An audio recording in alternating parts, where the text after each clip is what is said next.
내가 다른 것은 다 잊어버린다 할지라도 결코 잊어버릴 수 없는 것 딱 두 가지가 있는데, 첫 번째, 과거에 내가 어마어마한 죄인이었다고 하는 거. 다른 한 가지는 내가 어마어마한 죄인이었음에도 불구하고 하나님이 나를 버리지 아니하시고 불쌍히 여기셔서 예수 그리스도, 그분으로 말미암아서 나를 구원해 주셨다는 거다. 구세주보다는요, 사실 구아주가 훨씬 더 맞는 말이에요. 내가 분명히 알 수 있는 것은 나를 구원하신 것에 대한 얘기예요. 이것이 나의 죄를 용서하시고 나를 구원하셔서 변화시키시는 예수님의 사랑, 곧 사랑 예수님을 믿는다는 뜻인 것입니다.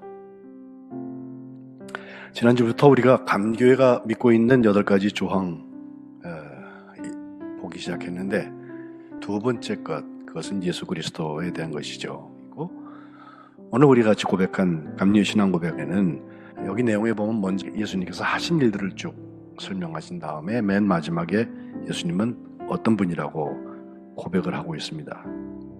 크게 보아서 예수님에 대한 얘기, 기독론에 관계돼서 보여지는 것 두 가지는 예수님의 신성과 인성에 대한 것을 분명히 결정하기를, 두 본성이 한 분 예수님 안에서 일치한다. 진짜 하나님이고 진짜 인간이다. 그리고 그 이후에 지금까지 451년도 칼케돈 회의에서 결정한 것을 정통으로 우리가 생각을 하고 거기서 더 벗어나는 얘기를 하지 않습니다.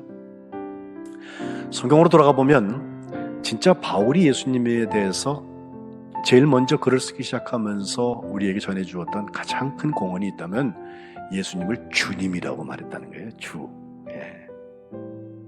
예수님이 주님 되셨다라고 하는 그 얘기는 예수님의 설명 그대로를 보면 내가 예수님 안에 있고 예수님이 내 안에 계시다라고 하는 이상한 포함 관계가 관계 맺어지는 것으로 나타나서 소유라기보다는 예수님이 나를 사랑하셨고 내가 예수님을 사랑한다라고 설명하는 것이 훨씬 더 좋습니다. 오늘 베드로의 고백을 우리가 본문에서 읽죠. 너희가 나를 누구냐고 하는 주님의 물음에 대해서 그리스도시고 하나님의 아들이십니다. 그 하나님은 살아계십니다.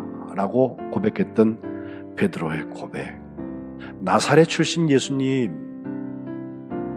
그분 예수님을 그리스도라고 말하는 거, 그리고 그리스도라고 고백하는 거, 그것이 우리가 기독론에서 다루고 있는 가장 중요한 것입니다. 그런데 여러분, 우리 그리스도인들이 예수님은 그리스도이십니다 라고 고백하면서 일어나는 일들, 그것이 우리의 사랑하고 어떻게 관계가 되는지 가만 보면요, 오늘 본문 읽은 말씀 다음에 나오는 말씀이 굉장히 중요해요. 거기 사랑의 언어들이 나옵니다. 예수님께서 그 사랑의 언어를 I love you, 난 너 사랑해 라고 말씀하신 게 아니라 고난과 죽음과 부활에 대한 얘기가 여기 나와요. 베드로가 어떻게 반응합니까? 22절에 보면 예수님 고난 받으시면 안 돼요. 예수님 죽으시면 안 돼요. 그리고 부활하신다는 얘기는 생각도 없어요. 이것이 인간적인 사랑이죠. 그런데 주님께서 너는 나를 넘어지게 하는 자다. 내가 하나님의 일을 생각지 아니하고 도리어 사람의 일을 생각하는구나. 여기서 사랑의 예수님을 믿는 사람들은 깨달음이 있어야 합니다. 오늘 우리가 예수 믿는다는 거, 세상의 변화 때문에 내가 주님 앞에 주님을 따라가기 위해서 나의 십자가를 지고 있는 거, 이거 바뀌면 안 돼요. 그러면 예수님 사랑 안 하는 거예요. 그러나 과거와 똑같은 방식으로 믿지 못해도 나의 최선을 다뜨려서 나에게 주신 주님의 십자가를 지고 주님을 따라가는 일에 최선을 다하고 있다면 팬데믹이 와서 우리가 대면 예배 드리지 못해도 사랑의 예수님을 믿는 거예요. 그렇습니다.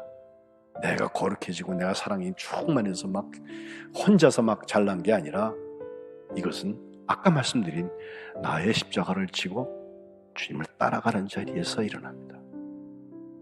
우리에게 사랑의 예수님을 믿는 증거가 있으시기를 주님의 이름으로 축복합니다. 기도하겠습니다. 오늘 내게 주신 그 십자가가 뭘까?